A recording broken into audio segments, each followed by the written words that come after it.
Okay, here we are in a classic old vehicle. This is actually a Ford four-door sedan. And this was built for the Thai market. As you can see, the steering wheel is over here on the right-hand side. And we're going to take a look inside the engine compartment. It's probably been through a couple of engines in its life. What is the actual mileage on this car? Well, our odometer, I'm sure, has flipped over many times. This was well before an odometer would show hundreds of thousands of miles. It's flipped over from 99,000 probably several times. But it still runs. You can see we've replaced the original radio and installed an aftermarket AM/FM cassette. And let's see here. Okay, now what we're going to do is we're going to go ahead and pop the hood here and take a look at this interesting powertrain here in this older vehicle. Okay, here we see our interesting manufacturer's badge, Anglo-Thai Motors. Now there is a Ford badge on there and up there in front of the vehicle, but what happens is that I do not have a Ford engine. This is actually a little Nissan twin cam 16 valve 4-cylinder, and it looks like I have a code there from a wrecking yard.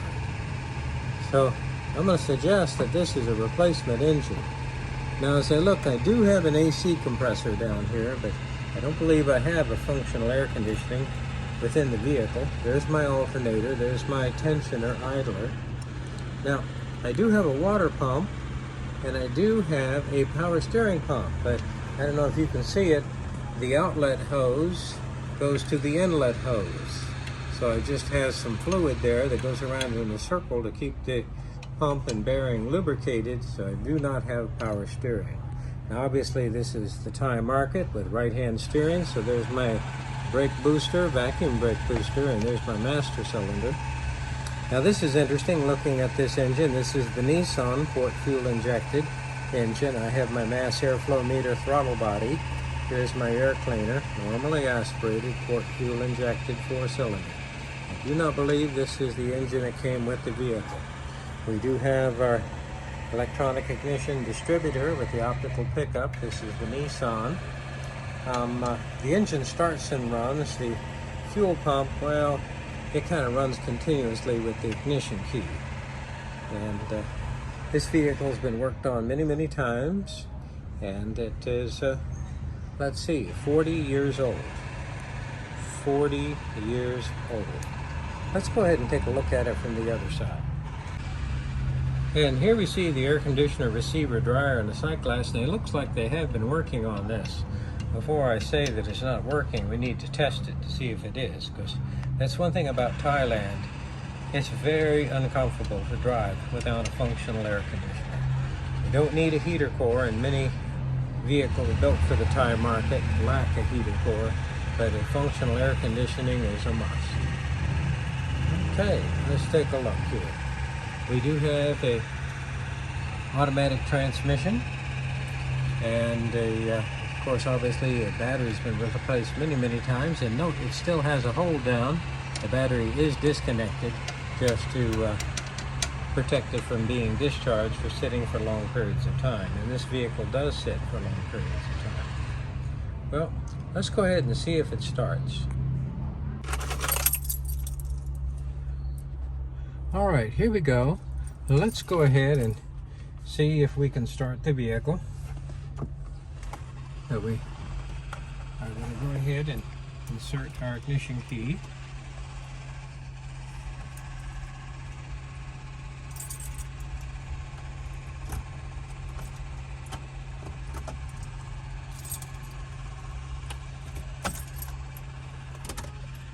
And of course, as I do so, I can hear the pump running in the back. This is throttle body, port fuel injected, so I should be able to start it by just cranking it.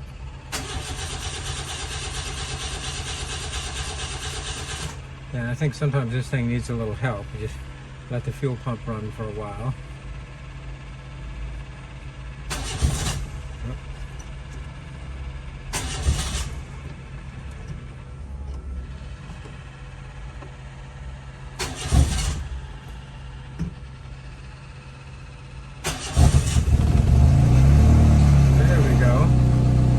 does have a new exhaust system, but it's still a little loud.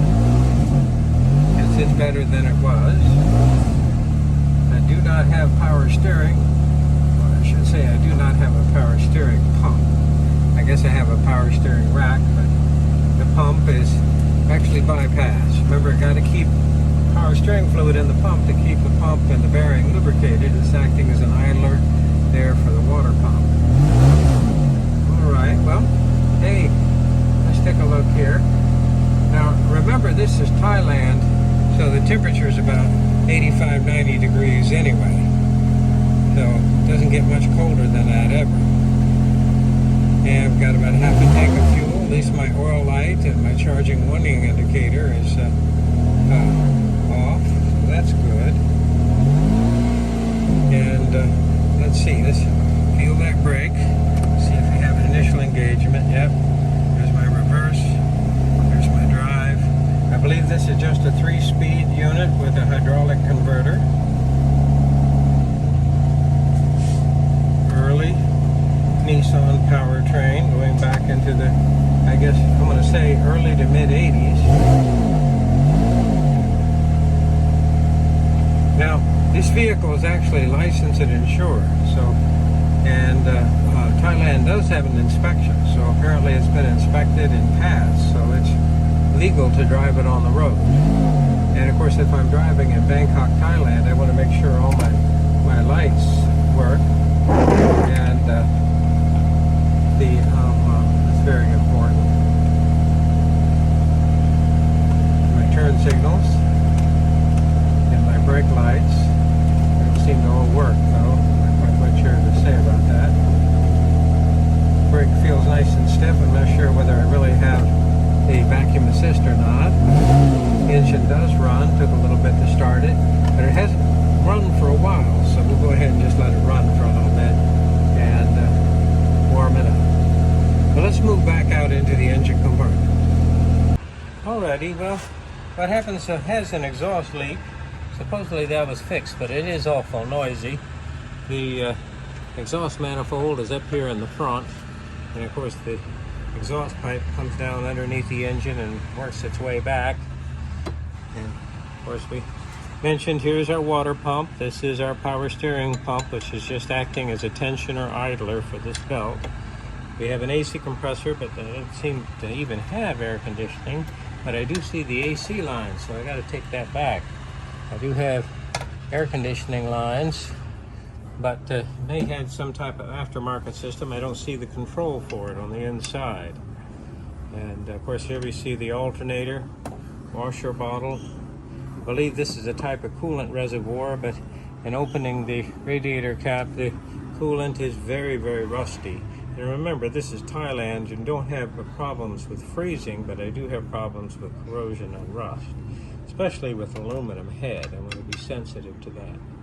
Well, this is a 40-year-old car, and it's on its way to 50, so truly an antique.